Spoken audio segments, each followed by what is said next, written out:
जय हिंद। अभ्यास online class की इस नए वीडियो में मैं कृष्णा आप सभी का स्वागत करता हूं। दोस्तों 2019 में पटवारी का एग्ज़ाम लिया गया था। इसका ओल्ड क्वेश्चन पेपर पूरी सॉल्व तरीके से सॉल्व करके आपके सामने रख रहा हूं दोस्तों, तो वीडियो को शुरू से लास्ट तक ज़रूर देखिए। दोस्तों ये जो एग्ज़ाम जो है 3 घंटे का हुआ था, जिसमें से जो है 150 अंकों के प्रश्न पूछे गए थे और 150 अंक जो है दोस्तों उसमें निर्धारित किया गया था। 150 अंकों का 150 प्रश्न, ठीक है। जिसमें प्रश्न जो पूछा गया था आपका कंप्यूटर से 20 प्रश्न पूछे गए थे, हिंदी से आपका 10 प्रश्न, अंग्रेजी से 10 प्रश्न और आपका जो है गणित से दोस्तों 30 अंकों का प्रश्न, और इसी तरीके से मानसिक योग्यता, सामान्य ज्ञान, समसामयिक घटना और राज्य की सामान्य जानकारी, यहाँ से भी प्रश्न पूछे गए थे। इस तरीके से पूरे 150 अंकों का प्रश्न पूछा गया था। तो दोस्तों हम लोग आज इस वीडियो में बात करेंगे हिंदी के महत्वपूर्ण 10 प्रश्न जो पूछे गए थे, उसी को ही हम लोग इसमें डेटा एनालिसिस करेंगे कि कौन कौन से प्रश्न पूछे गए थे, कितने, उसका लेवल क्या था। शुरू से लास्ट तक जरूर देखिए।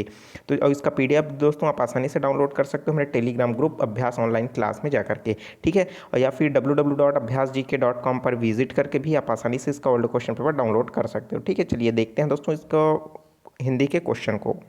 तो दोस्तों इसमें का पहला प्रश्न है हमारे सामने है। प्रश्न है निम्नलिखित में से कौन सा शब्द शुद्ध है। तो नीचे 4 ऑप्शन दिया गया है, उनमें से हमको शुद्ध वाक्य का चयन करना है, ठीक है। सबसे पहला ऑप्शन दिया गया है दोस्तों कि इतने में क्या देखते हैं कि सामने नंगी तलवार लिए वह खड़ा है।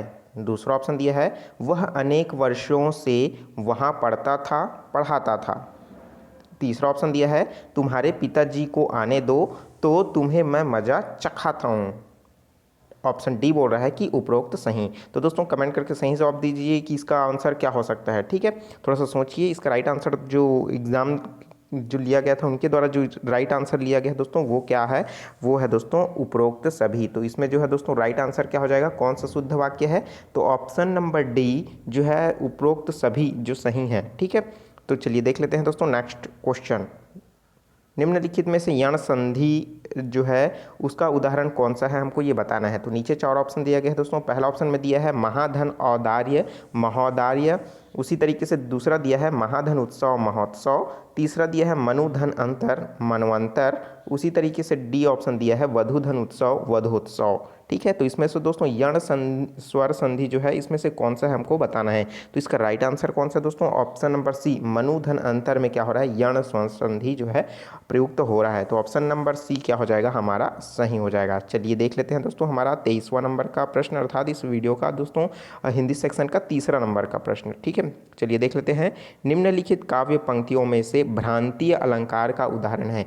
दोस्तों सबसे पहले तो हमको ये पता होना चाहिए कि भ्रांतीय अलंकार होता क्या है। ऐसा अलंकार जिसमें दोस्तों भ्रांति मतलब भ्रम हो, ठीक है, तो वो क्या कहलाएगा, आपका भ्रांतीय अलंकार। तो चलिए ऑप्शन को देख लेते हैं, फिर समझ आ जाएगा कि कौन सा भ्रांति है कौन सा अभ्रांति है, ठीक है। तो पहला ऑप्शन दिया है दोस्तों कही सप्रेम एक एक पाही राम लखन सखी हो ही कि नाही।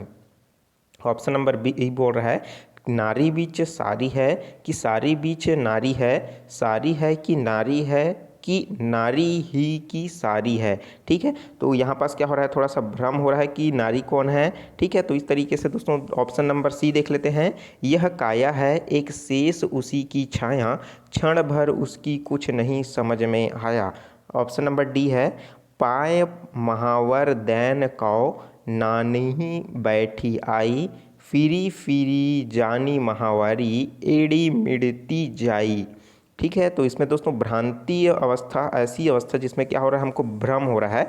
तो वो क्या हो कि दोस्तों कि नारी विच सारी है कि सारी विच नारी है, ठीक है। तो ऑप्शन नंबर बी जो है राइट आंसर हो जाएगा। इसमें पूरी तरीके से भ्रांति स्थिति को दर्शा रहा है, तो इसमें क्या होगा, भ्रांति अलंकार हो जाएगा। ऑप्शन नंबर बी जो है सही हो जाएगा। चलिए देख लेते हैं नेक्स्ट क्वेश्चन। तो बहुत ही सिंपल है दोस्तों, आपको अगर हिंदी ग्रामर आपने पढ़ लिया है तो आपको पता चल जाएगा, ठीक है। दोहा छंद के प्रत्येक चरण में कितनी मात्राएं होती है। तो दोस्तों क्रमशः आपको बताना है। पहला ऑप्शन है 13-11 13-11 का होता है, ऑप्शन बी 13-13 11-11 का होता है, ऑप्शन सी 11-13 11-13 का होता है, या ऑप्शन नंबर डी 11-11 13-13 का होता है।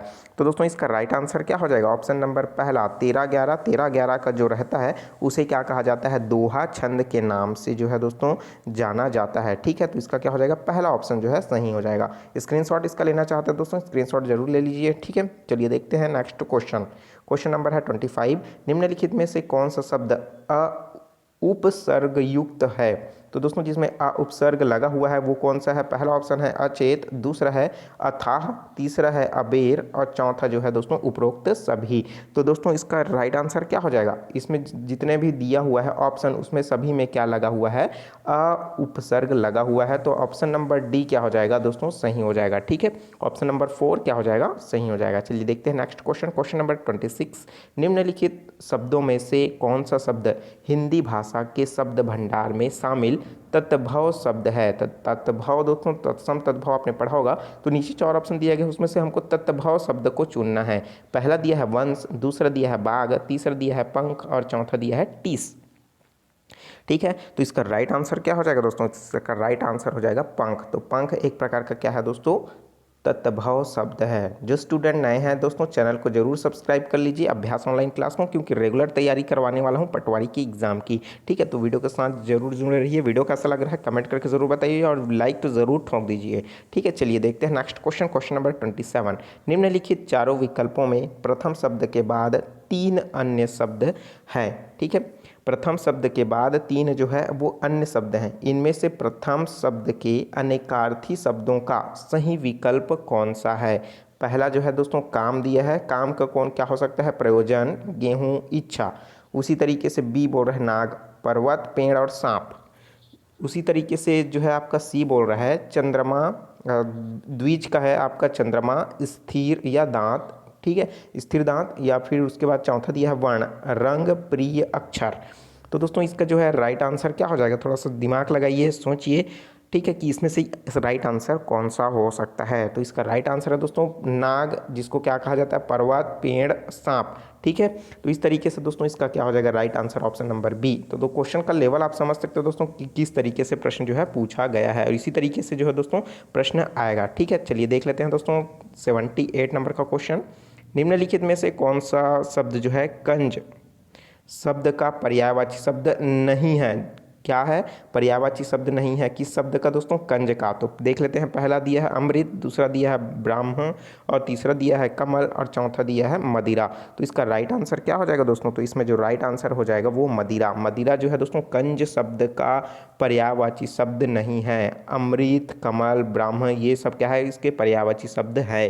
ठीक है, चलिए देख लेते हैं नेक्स्ट क्वेश्चन। बाह्य प्रयत्न के आधार पर वर्णों के मुख्यतः कितने भेद हैं? तो दोस्तों बाह्य प्रयत्न के आधार पर जो है वर्णों के कितने भाग हैं? पहला ऑप्शन है 2, ऑप्शन नंबर बी है 3, ऑप्शन नंबर 3 है 4 या उपरोक्त में से कोई नहीं। तो इसका राइट आंसर क्या हो जाएगा दोस्तों? तो इसका राइट आंसर जो है वर्णों के आधार पर ये है जो दोस्तों 2 भागों में इसे बांटा गया है। ठीक है, चलिए देख लेते हैं दोस्तों और इस वीडियो का अंतिम क्वेश्चन, जिसमें से 10 प्रश्न पूछे गए थे 2019 के प्रश्नों में। ठीक है, तो देख लेते हैं 30वां नंबर का प्रश्न।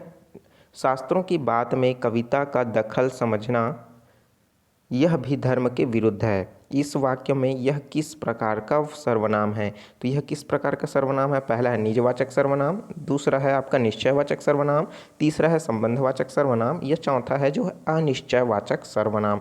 प्रश्न एक बार फिर से पढ़ लेते हैं कि शास्त्रों की बात में कविता का दखल समझना यह भी धर्म के विरुद्ध है। तो इसका राइट आंसर क्या हो जाएगा दोस्तों? यह जो है एक निश्चयवाचक सर्वनाम के अंतर्गत आएगा।